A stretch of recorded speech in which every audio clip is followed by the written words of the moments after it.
All right, you've been waiting to get your dream car. You thought, I'll pay off my student loans, I'll buy a house, I'll pay for my kids' college, I'll pay for health care, my boomer parents will pass and I'll inherit all this money. Well, I got bad news for you. They spent all the money. Interest rates are through the roof. You still owe on your damn student loans and you don't even have any chance of getting a house. Forget the dream car. They're unattainable. We're going to talk about that. We're going to talk about some predictions. This is Bid Nerds. The bidding starts now. Bid Nerds is your YouTube card game show. There it is, guys. Welcome. How do you like that? It's the end of the 2025. We're getting there. Wow. Unattainable sports cars on BAT. Merry I know I'm Christmas, hanging out with a panel of ballers here who can buy whatever they want, but the rest of us are all out there going, what the hell, man? What is going on with the prices of crazy sports cars? Hello, everybody. My name is John Polnick. We're coming to you live from the Container Park in downtown Las Vegas. On the far side of the screen is my partner, Michael Deeb. And who is in the middle? Look at that. JP, I said like 3 or 4, maybe 5 nice things about Lane Skelton on the last show because I spent 2 hours with him at a Formula One watch party Sunday morning.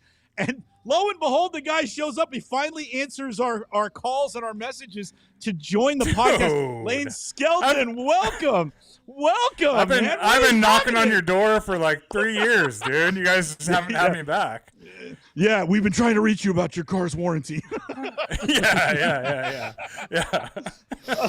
Hey, JP, if that works so good, you know who we miss is Sydney Sweeney. God, I ran into her the other day. Wouldn't it be great to have her on the podcast this year? Wow. Let's do that. Yeah. I don't know. Lane's almost as good as dude, look at that. Yeah, we're all showing our man boobs here. Hers are better. All right, guys, welcome everyone in the Nerd Herd, everyone who's watching live. Thank you guys for joining us live. We love the Nerd Herd. You guys are what makes this show worth doing. We've got if you've got your can of Hippie Sips at home, crack it open now because you know you need a can watching this show. This is the show you love to hate. That's what I've learned from reading the comments section lately, Deeb. Is that people they don't just hate us, they love to hate us. It's kind of it's becoming a thing. Most of the people that watch the show hate watch it. So welcome to those who are doing the hate watch thing.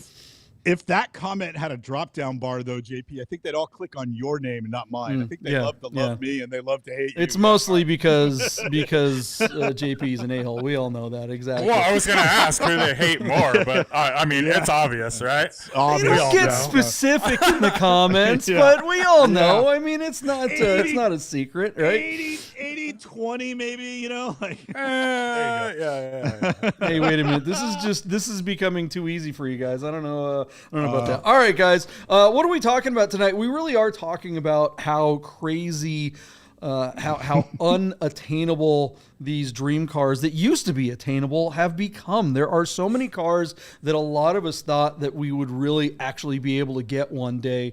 And, you know, we waited too long, I think. A lot of these cars, and we're going to talk about the specific listings and specific cars to kind of make that point tonight. We always start by going over the predictions from the last episode. So we're going to start right now. You guys can play along with us. If I'm clicking through the photos too fast, that's another complaint we get all the time, Lane. We get that all the time. I know you guys don't get that on DWA, but I click through the photos too fast, which is why people hate me so much. So if I'm clicking too fast, we've got the links to all of the cars that we'll be talking about in the description below. So just go click on the car and you can look at the pictures at your own leisure. And while you're there, while you're clicking around on things and listening to the show or watching the show, make sure you hit the like, subscribe, and notification button if you haven't already. All right, let's before we get to new predictions, let's take a look at the results from the last episode. What's the first car on the list, Michael Deeb?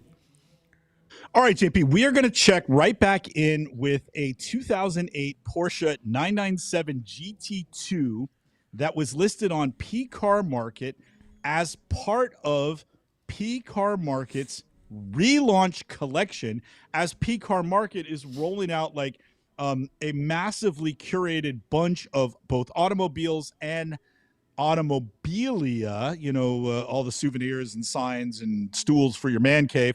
P-Car Market has been given a total makeover. The platform has completely been made over. And I think to sort of usher this in and bring new eyeballs to the platform, they have gone out and curated a massive collection of very special cars and memorabilia.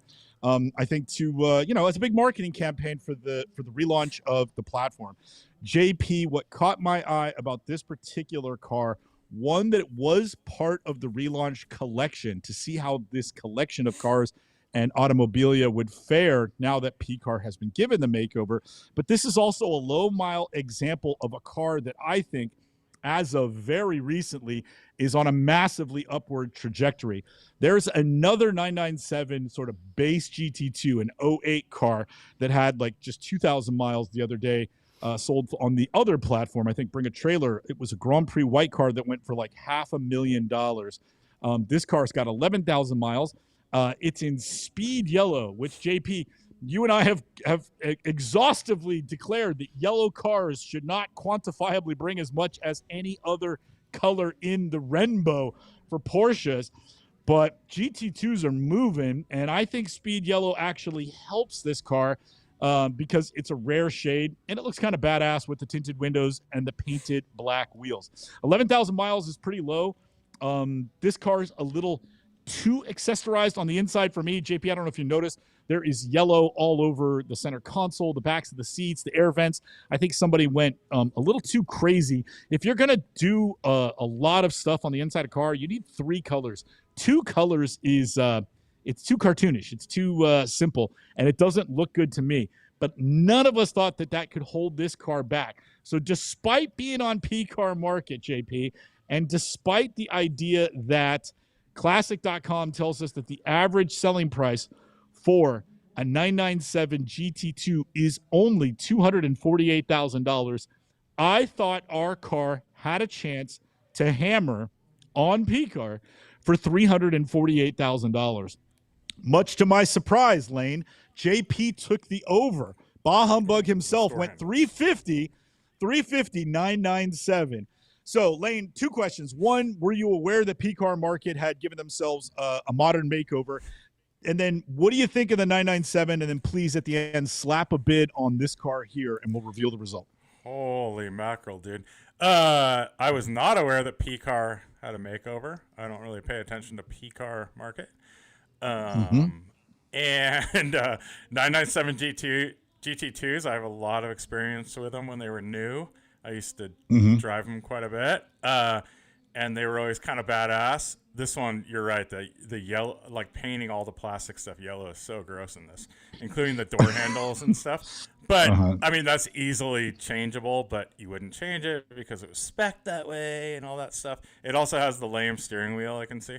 The multifunction one, which I absolutely loathe. And yellow kind of sucks on this car, and I don't like speed yellow really, but it is a rare color, and that's low miles, so yeah, I'm with you guys, dude. P-Car Market, GT2, oh god, the yellow phone too. It's like a very loaded car. That's a massager. That's not a phone. That's a massager. That's a dual speed. Yeah. That's a multi-speed. One of those. Get in there. You're getting a little sore from driving around. Yeah, you just get down there. The vents too. It has the colored vents with the leather vent. This car is very loaded though. Like it has the leather everything, dude. It's like deviated stitching on every single thing. It's so gross. But in 2008, you had to spec each piece of that, so that would have been like $18,000 in deviated stitching. Embossed center console. I mean, it has. I bet that banana, what they call the banana under the handbrake. Whoa, look at that! The handbrake doesn't have the stitching. Everything else has yellow on it, but they didn't opt for the $480 for the stitching on the handbrake. What a cheap bastard! Yeah, I know. It's cheap pieces of. I'm gonna go a little lower than you guys. I'll just go at the. Actually, I might be dumb. That's probably dumb. I'll go 320. 320, and again, not a bad guess. Especially, it seems to me that Lane is taking into consideration the platform, JP, which I think is a smart play. However, the 3 of us will sit down on Christmas and share a plate of crow because our car both hammered for $397,000 where it failed to sell, but then sold immediately after for just $3,000 more, selling post-hammer for $400,000. JP, you're the winner either way. My question to you is, JP and then Lane, John, are you surprised by the result for the car? Are you also surprised by the result for the platform? 397 is an admirable result for the platform. That's really well done. Now, I don't know if, like a lot of other big auction houses, if this car was quote unquote pre-sold and they just brought it to the platform to finish the transaction and make themselves look good. I wouldn't put it past anything in the offices that are cooked up at Oyster Bay. But man, $400,000 for arguably one of the most hideous 997s I can remember. But that, like Lane said, it doesn't matter. It's spec that way. It's a rare car. And JP, these cars are moving. 248. You'll never be able to find another GT2 for $248,000. I feel very happy for all the guys that have one.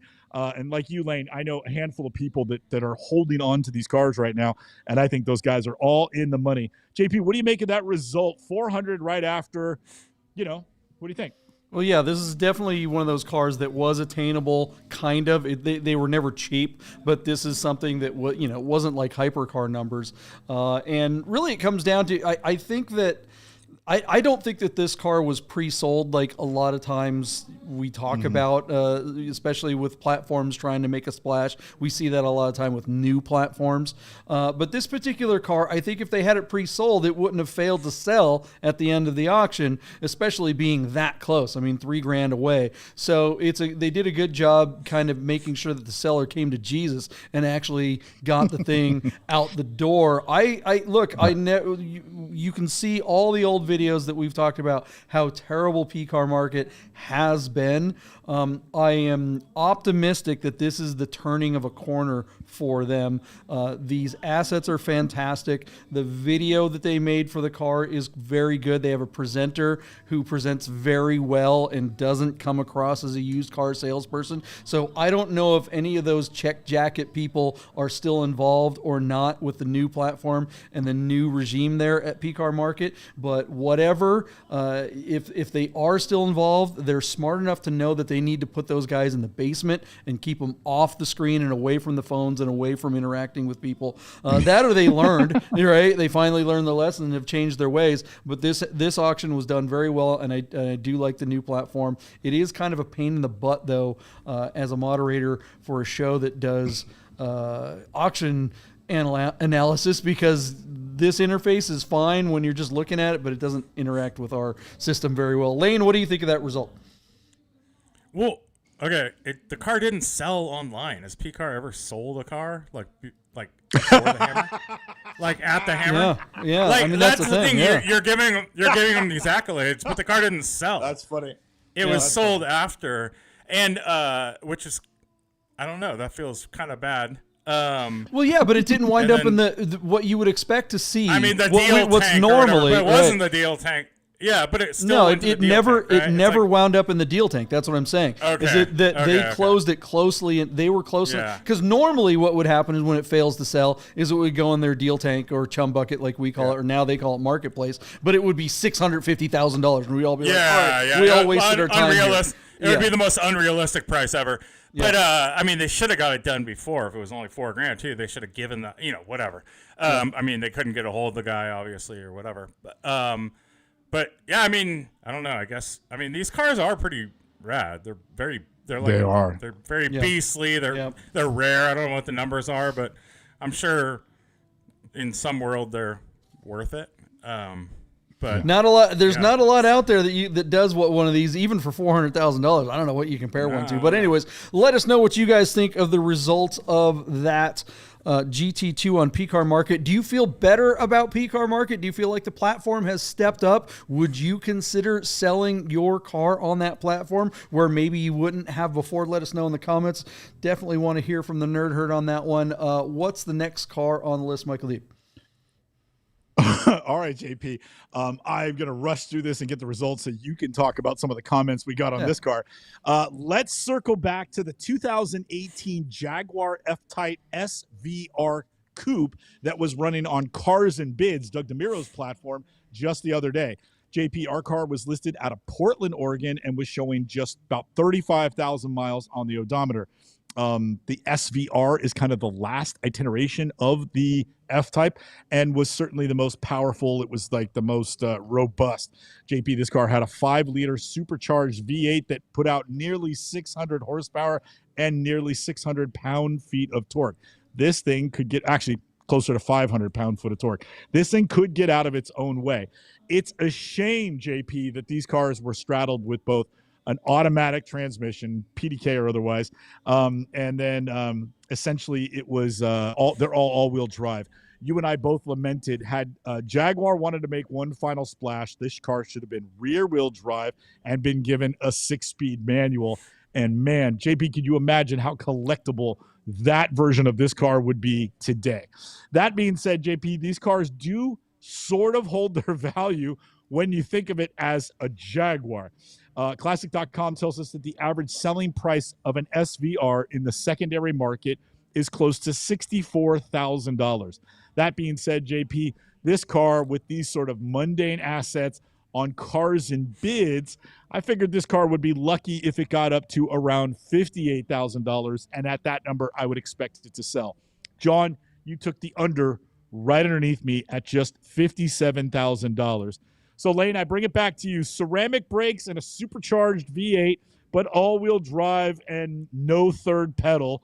Any love for the SVR, and what do you think this car might have hammered for just the other day? So I do have a little experience in these, but a friend of mine had I think it was the earlier one that had rear-wheel drive, right? Is that a thing? I think it was like whatever. Is that the guy that sold socks? Before.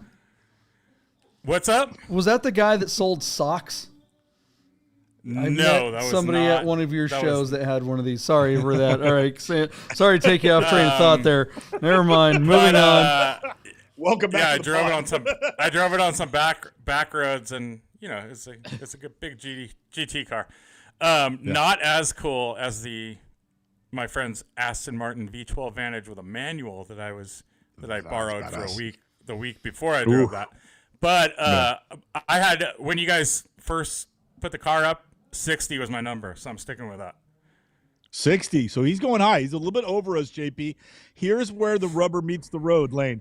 Our car hammered on Cars and Bids for just $51,000, where it sold on a shockingly low 12 bids. JP, we regularly see that with the fewer listings that Cars and Bids runs versus the mega listings that BAT runs. I'm just going to say arbitrarily like 175 cars a day on BAT versus like 30 cars on Cars and Bids. We regularly see the view and the bid number, the watching number and bidding number on Cars and Bids far exceed a regular listing on BAT.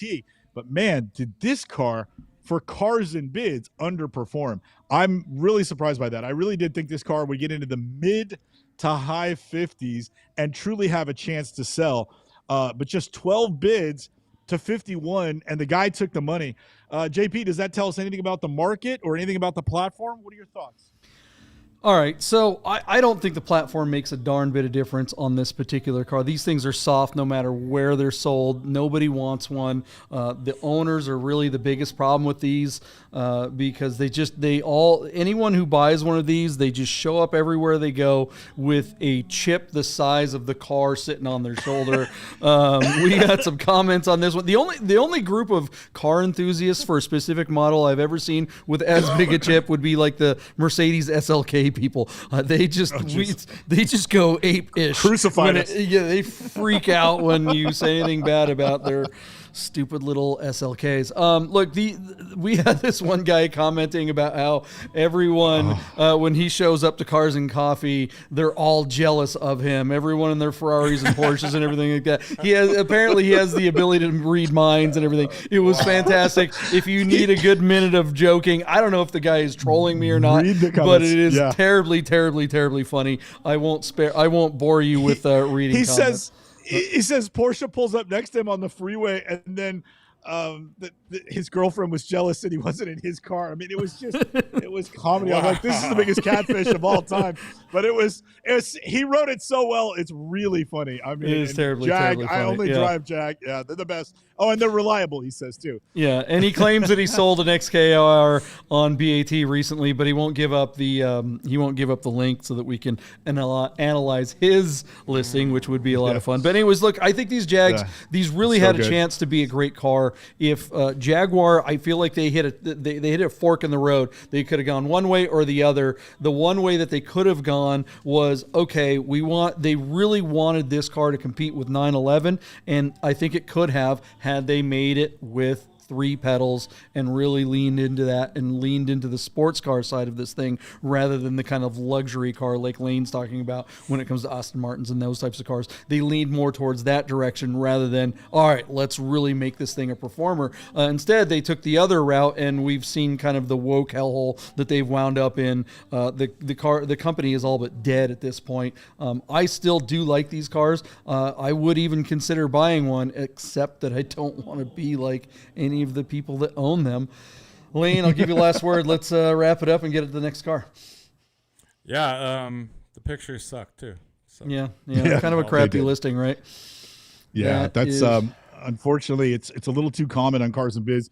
We wish they would authorize and hold the line for better assets. That car certainly deserved them, and I think the assets alone left money on the table, despite being on Cars and Bids. And now Cars and Bids, if ever there was an opportunity for Cars and Bids to kind of like step up, right? We've been kind of rooting for them lately. We have seen a lot of their listings kind of step up. We've seen our friends like Chris Carbine choosing to run some of his higher end cars on the platform. Look, at this point, it was BAT and then Cars and Bids behind them by a big stretch. But Cars and Bids was about the only platform that has any chance of taking a bite out of BAT's, huge lunch. P-Car Market didn't seem like they had any chance of ever pulling their heads out of their butts. But now, all of a sudden, that might be changing. We could see a situation where Cars and Bids could wind up being in the 3rd place. And that's going to happen if they don't get their butt together and, like you said, Deeb, hold the line when someone has a car like this, not have hosing in the background on their main photo. I mean, this is just, it's awful. It's just terrible. Absolutely awful listing. Yeah. Cars and Bids should have just said, no, we're not accepting this listing. They have to do that. If they don't, there might be someone on their tail. All right, what do you guys think? Let us know in the comments. If you're sitting there going, Christmas is coming up, you guys, right? If you haven't bought your Christmas presents yet, now is the time to get in on a BOGO. We've got a buy one, get one free going on our merch site. The link is in the description below. Everything from hats to t-shirts to flasks. Buy something for a loved one. Buy something for a friend. Buy something for someone you hate because they hate watch the Bid Nerds. So there you can get something for yourself and you can get something from them. The link is in the description below. All right, Deep, what's the next car on the list? All right, Lane, did you know that Matt Farah's West Coast Classic Car Storage also has a listing account on Bring a Trailer? Were you aware that they were selling cars under that moniker? You were. All right. I was, yeah. I was not, and it had kind of passed me over despite me scouring Bring a Trailer for a living. Here we go. They are currently listing a 1991 Alfa Romeo Spider Veloce. The big news here is the condition of the car despite the massive odometer at 134,000 miles. This car looks like it has truly been cared for and taken very well care of during its lifetime. Lots of service, lots of records, and the car remains in really good condition despite having a particularly high odometer. The other thing that would be kind of fun was really just take a look at the presentation and see what West Coast Classic Car Storage is up to when it comes to presenting cars. A quick look at their sales history shows they're Porsche heavy, a little bit like we are, and they've had a lot of success with a lot of interesting cars along the way. But what's interesting is despite the amount of money they make, and despite their massive reputation in the market, and using a real camera to shoot, I think that this backdrop and this effort is meh. I'm not impressed with the presentation of this car.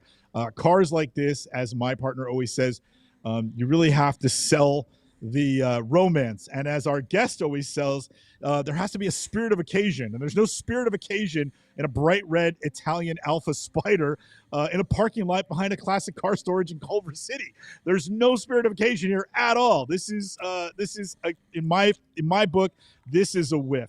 So cool car, not a lot of value here. Meh presentation, but I still think this car could do well.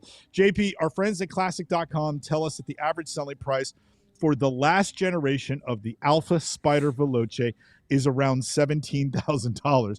JP, this car was only at $3,000 when we were covering it, and it didn't look like it was going anywhere. My bid was only $5,000. Your bid, a couple of grand over mine at $7,000 with 135,000 miles on the odometer.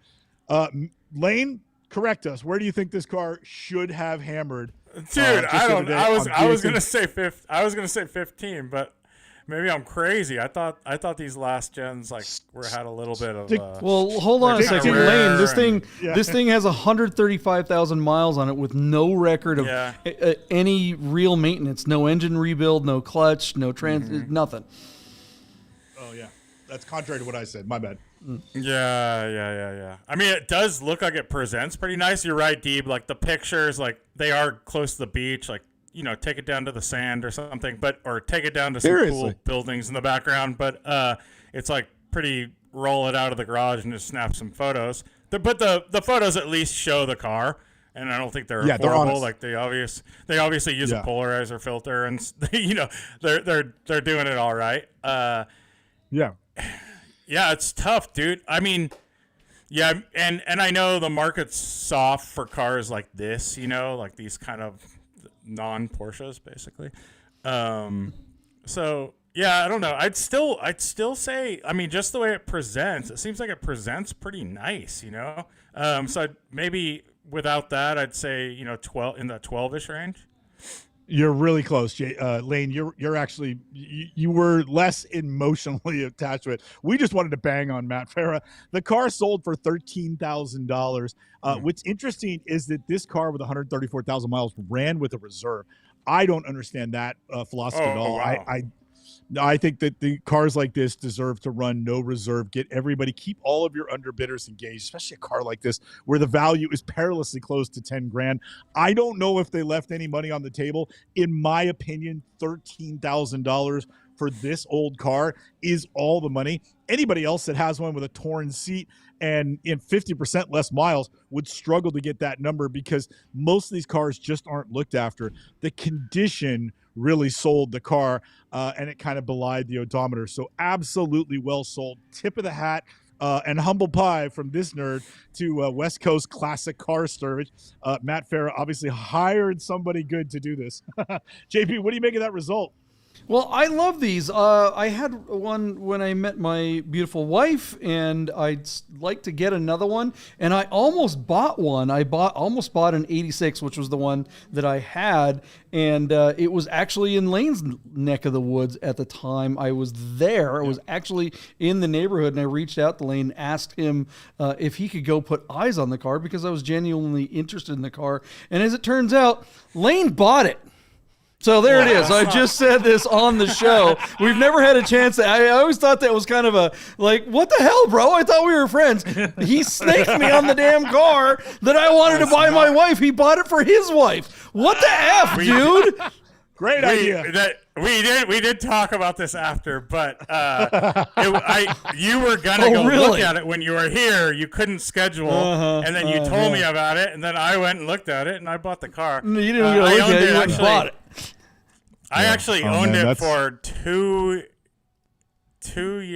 years or something. I don't know. I just sold it I sold it to a kid as his first car he's ever bought. He works at Beeline Motor Club in Santa Cruz. So wait a minute. Wait, hold on. There's another timeout. Wait, so first you snaked the car from me, and then second you drove it for a couple of years, knowing that I like these. I didn't snake the car from you. You didn't offer to buy it for me. You didn't offer to sell it to me like when it was like, oh, okay, I'm done with it. I know what I'll do. I'll call JP. Maybe he wants one of these. I know you didn't want it. But you were going to buy it when you were here. Then you left town. You're like, well, I couldn't do it. And then I couldn't do it. Maybe my friend Lane could go look at the car and I'll come back. And I could hang out with you and we could go, I'd buy you lunch or something like that. But apparently, so the moral of the story is drive while awesome is very awesome, but don't ask them to check out a car for you because they'll just buy it. JP, the only way this story could have been better is if you had sent Lane $1,000 deposit. And he would have been like, yeah, man, the car's gone. I'd have to rely on the good of our family. And also the only reason I wanted it also is because I drove Deeb's Alfa. It was kind of a cool car. And also he knew he could snake a car from JP. No, but it never blew up on me. I did spend some money and put tires and stuff like that, and I sold it for less than I bought it for. So, it's interesting. I just realized something. I bought a Cayenne this week from Ohio, and our good mutual friend Bradley Brownell offered to go look at that car for me. Now I'm concerned. Now I think he might go. Yeah, he might go buy it instead. Man, I didn't put two and two together. Hey, Lucas, if you're watching, book Bradley Brownell right after the new year. We want to talk about his new Cayenne. It's a manual. I don't know if he can drive a stick. All right, let's move on. Are we done with the Alfa? Let's move on. Let's go. We're done with the Alfa. Yeah, what's the next one last car to round out the show. And for those that were really paying attention to the last show, I misjudged the 996, the green 996 in Cars and Bids actually closes tomorrow. So we'll cover it on Sunday night, the reconciliation. But we will reconcile this European spec 1978 Mercedes-Benz 450 SLC 5.0. This was a homologation special so that Mercedes could race the R107 platform in rallying around the world back in period. Over a 3-year period, the 450 SL was treated to an aluminum block 5-liter V8 that pumped out a respectable 245 horsepower and like close to 300 pound-foot of torque. There were aluminum paddles. The funny thing in all these cars only came with a 3-speed automatic, but they were wonderful back road cars. Again, this is not your dad's or your uncle's SC Coupe, but this is way better than just about anything else Mercedes made for taking B roads around the world or around your neighborhood. This particular car, located out of Lubbock, Texas, was running no reserve, had a true mileage unknown odometer. There was some surface corrosion, a paint change from silver to red, and a front-end collision in its history. This is probably not the example you want. That being said, Classic.com tells us that the 450 SLC 5-liter typically bring $29,000 in the secondary market. I didn't think this car had a chance to get to that number. My bid, just $11,000. JP's bid, only $7,500. Running no reserve. Lane, have you ever heard of the aluminum engined and aluminum paneled 5.0, and what would you bid on this one that is a lot rougher than most? Yes, I had a couple 5-liter cars, convertibles. Yeah. The imported cars. This one has U.S. headlights too, which is kind of lame. They're still slow. They suck on mountain roads. They're a great cruise to the store with your best gal kind of car. And this is an SLC, so it's like longer and weirder looking, and the top doesn't come down. It loses all that for me. And it's painted 80s resale red, which kind of sucks. Even though I love red cars, but the fact that it was painted red kind of shitty, and it's probably not the greatest paint job. Dude, I think you guys are around. I know these things went up for a while and stuff, but I might go a little higher just because it kind of looks good in photos, but it probably looks like shit in person. And I bet the paint's awful, dude. I'm gonna say $10,000. $10,000. And I bet that's what the guy was hoping for, Lane. But unfortunately, Our car hammered for only $6,500 where it's sold on 8 bids. JP, there's really not much to talk about here. You want to just go to commercial? Well, actually, I do think there is something to talk about here because apparently, again, read the comments, guys. You got to get in there. We always ask the nerd herd to comment in the cars or comment on the listings of the cars that we talk about on the show. Helps grow the show, helps kind of spread the word about Bid Nerds. It's also kind of fun to do. So we do ask that you do that. But Johnny B went on there and just basically said, yeah, they talked about this car on Bid Nerds, which I don't know if I love it or hate it, maybe a little of both. So there's another little hate watcher there. So shout out to Johnny B, who basically claimed that, it is interesting to watch a bunch of guys pontificate about things that they don't know. And you know what? I'm going to go ahead and say that Johnny B's probably right because we did talk a lot about this car as if we knew. I don't think I've ever driven one of these SLCs. I've driven lots of the SLs. I don't know these cars that well, but they don't seem like they're that great. The SLs aren't that great. But now we have Lane on the show on this particular episode, and he does know these well, and everything he says backs up what we said. So Johnny B, what the hell, man? We got a guy that does know. Were we pontificating or were we right on this one? Let us know. And thank you, Johnny B, for commenting on the listing on BAT. And again, we encourage all you guys to do that. All right, we are going to make predictions right after I find the right button. Hey guys, you're probably looking at your watch and wondering if Bid Nerds will ever end. So you better talk to our friends at Our Smiths to make sure your Rolex, Tag Heuer, AP, or any fine timepiece is in tip-top shape. Our Smiths, fine Swiss repair. Hey guys, do you work with your hands all the time like I do? Does your wrist hurt all the time too? You might have carpal tunnel, but here's the good news. The Wrist Doctor of Nevada can make your wrist pain go away for good. Why suffer from carpal tunnel when the experts at the Wrist Doctor Nevada can make the pain go away immediately in just one 5-minute procedure? You can in most cases return to using your hand the next day. Using the latest in advanced patented medical technology plus decades of experience, the Wrist Doctor can make your wrist pain go away for good, like you never even had carpal tunnel. All right, welcome back, everyone. I'm looking at my Our Smiths Aviera custom watch here and saying, boy, I'm glad my wrists work well. A nice watch there, Michael Deeb, from Aviera and Our Smiths. Look at that. What are you rocking there? Is that a B&R there or something? I can't tell. No, it's a Unimatic roof. Ah, very fancy, very fancy. Well, when it needs service, send it up to our friends at Our Smiths in Idaho. They'll get you hooked up. Listen, if your wrists hurt, call the Wrist Doctor. It doesn't matter if you're in Nevada or not. They will find a surgeon to get that procedure done. You can be back to work the next day, no pain. It's awesome. Listen, it's also time for predictions. Yeah, buddy, go ahead. That wrist thing, it's like a local and like 10 minutes, 20 minutes or something? Not even. It's a minimally invasive procedure that will fix your carpal tunnel in literally less than 5 minutes. You are back to work the next day. They put a Band-Aid on it. They give you some Tylenol. Obviously results may vary, but in most cases, you're back to work the next day. There's no scarring. There's no pain. You can be wide awake if you want when you do it. They just do local anesthesia and stuff like that. And this fix, they're the only ones that are doing it. Nobody else offers this anywhere else. Well, there are plenty of surgeons who are providing endoscopic carpal tunnel releases, but our guys, the Wrist Doctor, specifically uses the AM surgical tool, which is a patented technology. It's the safest, quickest, and easiest. It makes it just a no-brainer. It's very reliable. Yeah, and it works. It's fantastic. So if you've been struggling with wrist pain, if your hands are tingling, if your fingers are tingling, if you wake up at night, you gotta get your carpal tunnel fixed. Like, you can't let it go.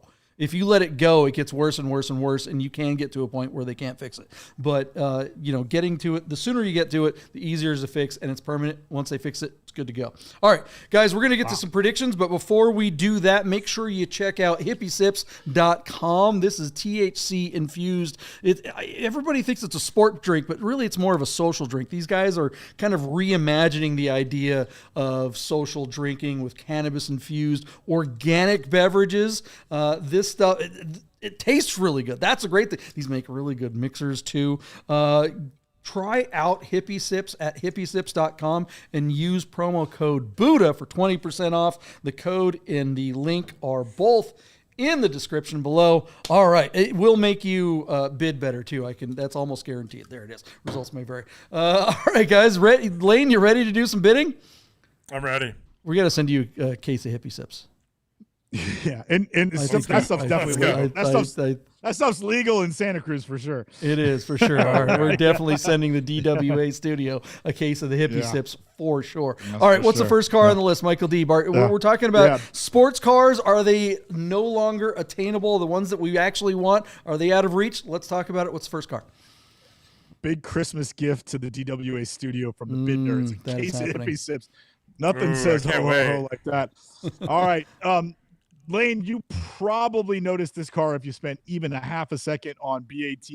Right now, somebody is selling a celebrity-owned, shall we say, 1994 Porsche 911 Turbo 3.6 in the paint-to-sample colorway of slate gray with just 2,500 miles on the odometer.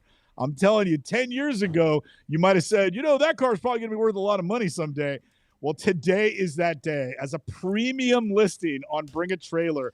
And not so, thinly veiled is this car being photographed outside the hangars at Santa Monica's private jet airport where, what's his name? Who's the guy? What's Seinfeld's sidekick that has the podcast? Spikes Ferriston. These guys all share a couple of hangars where they park all their important cars down there, kind of off the grid and in a guard gated community. It's no secret when we see a car like this in that area who it probably belongs to. And today, this car, JP and Lane, ticks every stupid collectible box there is for ringing the bell for an absurd number. Now, there's lots of merit to the car because they're wonderful driving cars, but unfortunately, that is no longer the point of this listing. This car is one of 754 Turbo 3.6s produced for the 1994 model year. And I think that might have been like the only year that car was available in the States. I do think the 3.6 was available for 2, and they might have even run a couple of cars on a third production year for the rest of the world. But here in the States, only 750 were made worldwide, and a big portion of those would have come to the United States. But we're talking hundreds, not thousands, of these very special cars. Add to the paint to sample, add the celebrity ownership, add the ridiculously low odometer, bring it to the biggest platform in the world, and everybody goes, I don't know who owns it, but it sure looks like somebody we know. And this car is going to absolutely rip the face off the record for a 3.6. JP, I know, again, the merits of the car, but I want to arm you and Lane with the numbers. Classic.com tells us that 3.6s today are bringing nearly 400 in the secondary market. The classic average over the last 4 or 5 years for this model is $368,000. And you're like, damn, this one's really special, really fancy, and it's going to go really far. JP, it closes tomorrow, and we're already talking $776,000. So if you were thinking, I'm going to bid $500,000, you're not.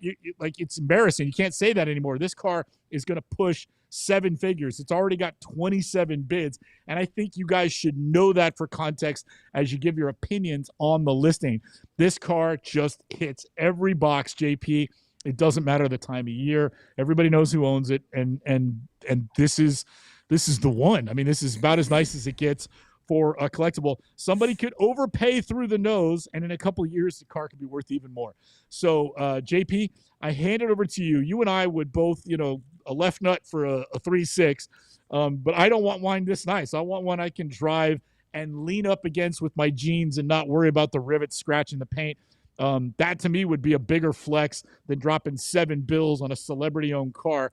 But that's not going to prevent the world from doing just that on this car. JP, where are you at on a slate gray, no mile 3.6? Yeah, when we were, those of us who were old enough to remember this car in period, remember this car. We probably had a poster of something like this on our wall next to a poster of an F40 or 959. And this car, as rarefied air as it may have represented even back then, was still considered a significant step or more, few steps below something like the F40 or 959. This was the car that you looked at the F40 and the 959 and you're like, okay, yeah, I'm a pretty optimistic fella, but getting one of those, that's going to be tough. I'm going to really pat myself on the back if I get to somewhere in the future and I can get one of those cars. So I'll probably have to settle for a 3.6 turbo and I'll consider myself pretty happy. Well, now these are right there in the same ballpark. These are just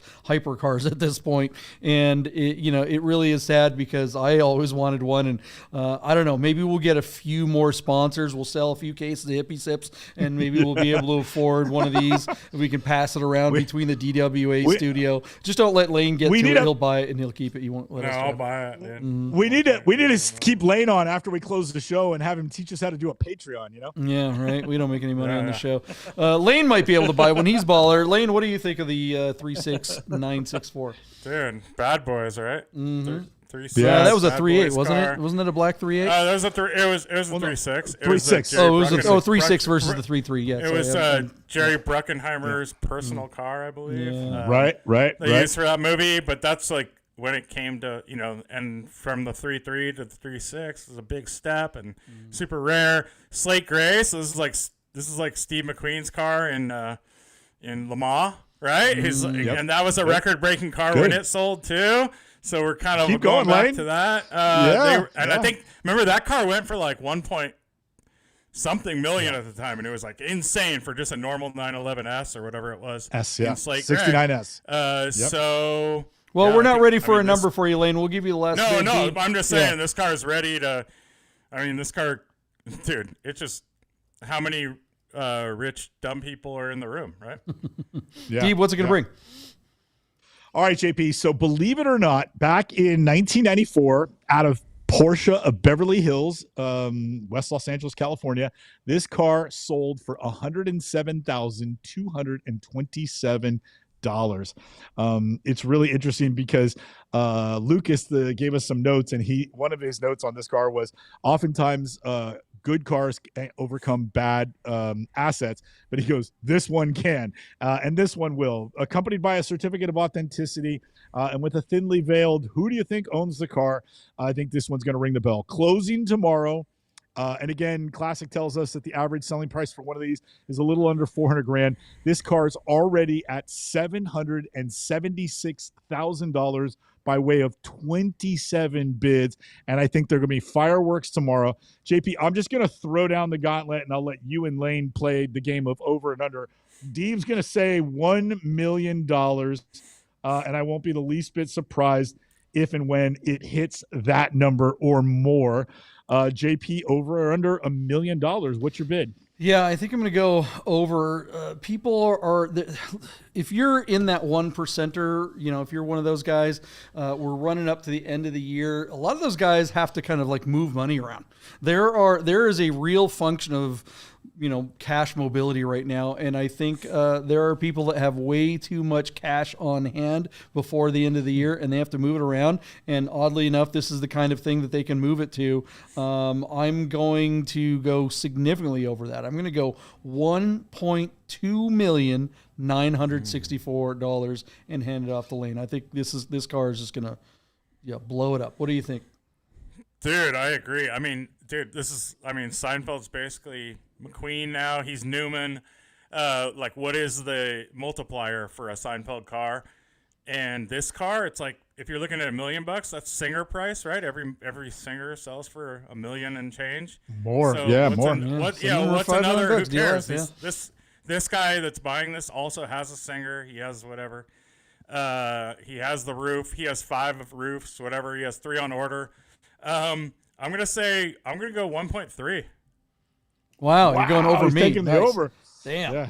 Damn, making it tough. But there it is. That's how you bid, guys. I went to $1 million on a 964 turbo, and it turns out I was the under.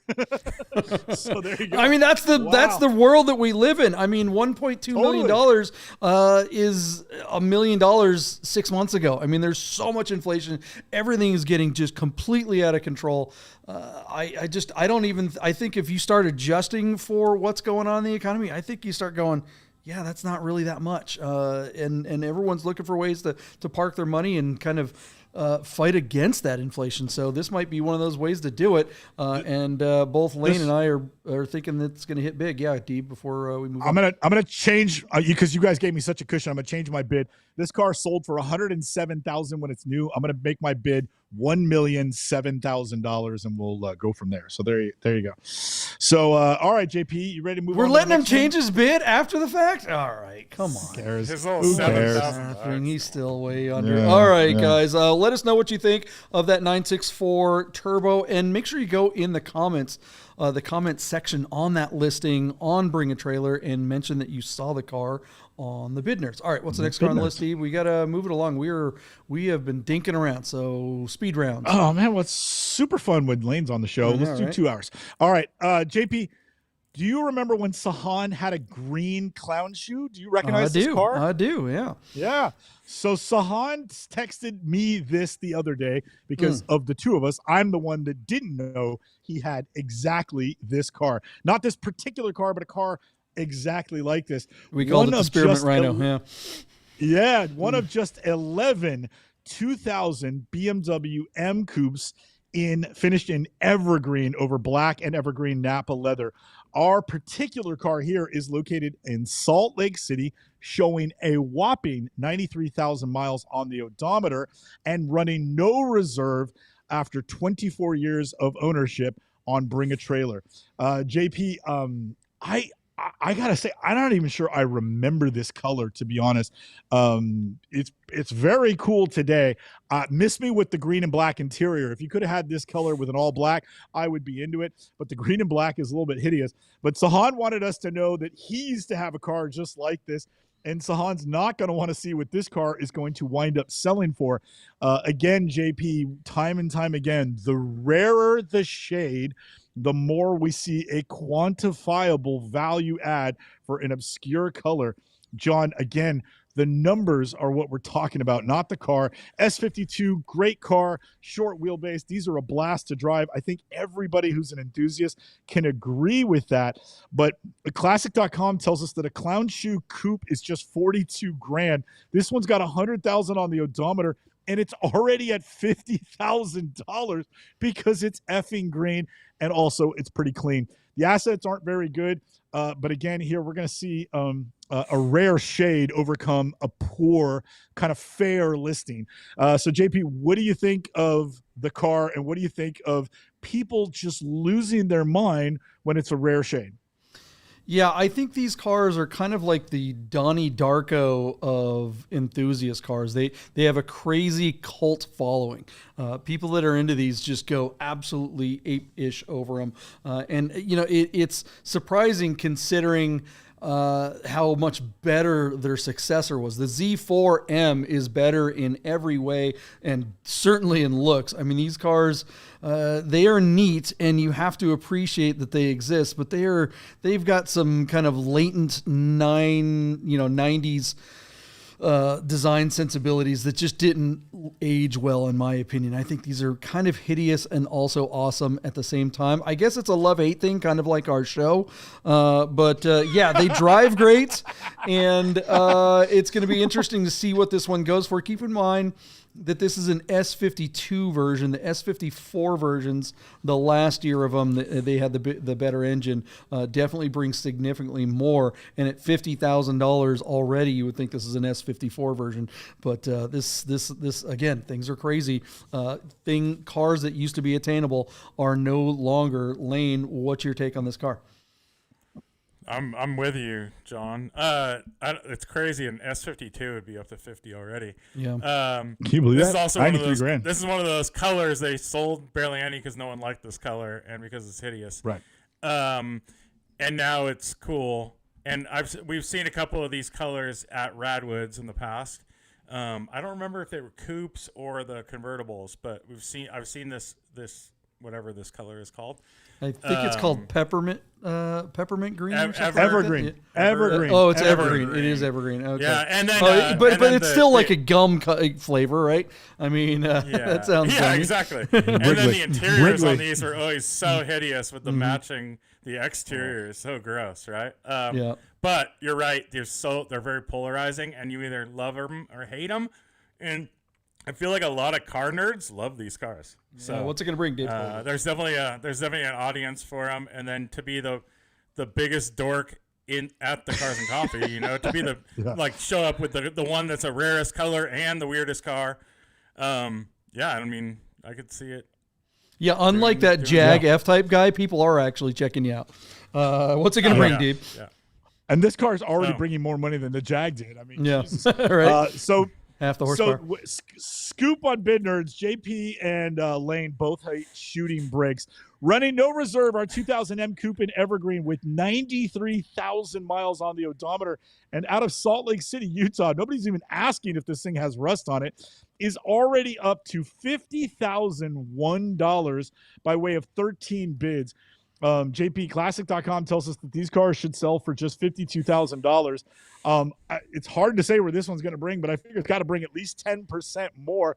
I can't imagine somebody spending $60 on it. So JP, my bid to you will be $55,000 even, and it's running no reserve, so it's going to sell at my number.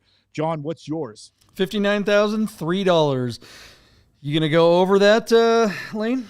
I gotta go 60. Yeah. Whoa, you guys are idiots. I love it. It's bring a trailer and people go nuts on the last day. Come on, it'd be one thing if it was a Pontiac Aztec or something like that where no one's gonna ever bid on. This it could double tomorrow.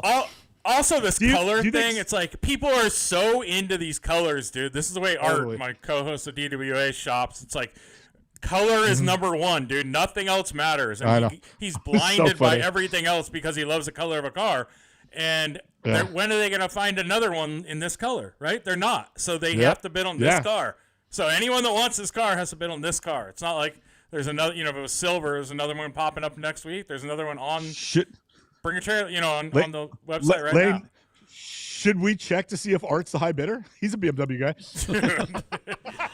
Is Art a closet PCA president somewhere? Yes, totally. All right, guys, let's move on. Let us know what you think of the spearmint or peppermint rhino. What's the next car on the list, Michael Deeb? All right, JP, another rare 964. I'm sorry I couldn't help myself, but I really dug this car, and somebody else actually asked me to list it. It might have been Carbine. Feast your eyes on a 1992 Porsche 911 Carrera. JP, this is the RS N GT, which is a rare version for a spec race that was supposed to happen in Macau. Yeah, they only made like 20 examples of the RS N GT for this single make race series in Macau, China. These cars are now coveted by collectors. Add to it the fact that this car is painted the super on brand amethyst metallic paint, and you've got yourself a highly collectible car. Just a quick note here, JP, that this particular car has a replacement motor. They also replaced the engine mounts, and the car has a partial repaint. Back in 2021, this car sold at Monterey with RM for a reported $357,000. JP, this car is currently sitting at $225,000, and it closes tomorrow. Listed as a premium listing out of Needham, Massachusetts. JP, our friends at Classic.com tell us that the 964 RS NGT, that specific model, bring a reported $327,000 on average. This car is currently sitting at $225,000, and it sold for $357,000 before. That $225,000 comes to us, JP, by way of blah, blah, blah, blah, blah, blah, blah, 13 bids. I do think there's some action on it, but I'm not confident it's going to get back to where it once was. JP, I'm just going to say it gets another $100,000. 325 is my number, and I wouldn't be surprised if that's an FTS, a failure to sell. I do think this car is actually listed with Copley Motor Cars. And they've been trying to sell the car for like $400,000, I think, for a while. All right, we got to move it. Yeah, I'm with you. The driving video is insanely boring. If you want to go to sleep, go watch a driving video. The guy doesn't shift above 3,000 RPMs, goes 30 miles an hour. Randy Bloom, he stole my number, 349,964. Lane, what do you think? Not original engine. I was going to say 350. All right. Yeah, say 350. And the color, they could have done way better photos, and the color doesn't look pop in the photos. It's like gray day, kind of just kind of blah. Very unimpressive. All right, let's move on. We got one more car to cover, and then we'll wrap it up. What's that, Deep? All right, JP, as an alumni listing, but not our alumni listing, just so we're clear. JP, some of the most fun I had this year was coming out to Vegas to shoot the 308 GT4 and the Oldsmobile Tornado. Watching you light up driving the Tornado around the strip was some of my funnest car memories from the year, and I had a hell of a car year. JP, as an alumni listing on Bring a Trailer, this car ran back in 2024 where it sold for just $15,000. It comes back to market out of Panama City, Florida. A 425 cubic inch V8 running the front wheel drive. These cars are just uber cool and are shockingly inexpensive. Our car is currently sitting at $12,000 and closes in 2 days. The Classic.com average for the car is 20. I think this car is going to get just about there. I'm going to say $18,800 and send it back to you, JP. 18.8 to you for a really nice Tornado. We sold ours for 17, and it had a branded title. Yeah, I just don't think these are strong like all the cool Porsches and crazy color cars that we've been talking about. I've seen a few of these kind of fail to get as much as the one we had fairly recently. So I'm going to go under. I'm going to go, where's it at right now? Sorry. 12. Yeah, it gets another couple grand. I'll go 15.5. What do you think, Lane? I'm going 15. It's a front wheel drive. Like, I don't know what. Yeah, I mean they're pigs. But they're just so fun to cruise. Like, I want one. But you don't own one, JP. You didn't buy one. You can buy one tomorrow. I should have. Well, this one, dude. Yeah, I you know what happened is I told my friend about the one that I wanted to buy it, and he bought it instead. So there it is. Hey, Lane, tell everybody about the camp out in May. Oh, yeah. So we're going to be doing we do DWA rallies twice a year. We do what's called a classic rally, which is pre-99 cars. So, 99 and older, basically our Radwood era and older. And then we do another one that's all cars. And this is going to be a classic car rally out of Paso Robles, California area. We're actually running it out of Parkfield. It's a camping rally. So it's camping while awesome rally. It's going to be super rad. And it's in the we're doing it out of the town of Parkfield. Population 18. We're basically taking over the whole town. Nice. Oh, man. Yeah, all right. And JP, we have a couple of cars live. We got the 912 that's on my account, and Binders has a Range Rover. Jump over to BAT and take a look at the cars that we have live right now, and we'll show those cars on the podcast on Sunday night. They're going to be fun. All right. BOGO sale, buy one, get one free on our merch page. Check out the link below. And everyone, we will see you Sunday. Lane, thanks for hanging out. Hopefully we'll see you much sooner. Thanks for having me.